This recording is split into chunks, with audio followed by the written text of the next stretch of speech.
Don Bartolone from National Safety Education Center, and today we're going to show you how to clean up blood or bloodborne pathogens. You want to use some all-purpose cleaner that has bleach in it, okay, and you want to start by spraying around the outside and go in.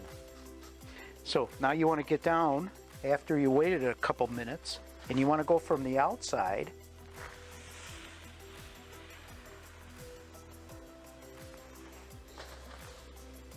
and work your way in.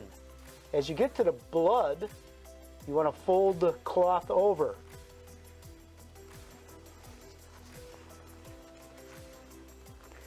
Okay.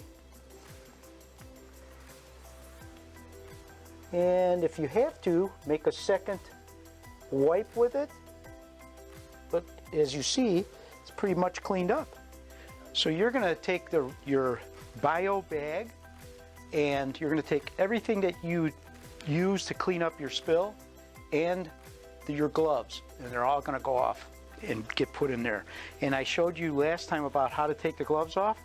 So you want to pinch away from your face, pull it down, don't touch the contaminated glove, and all goes in the bag.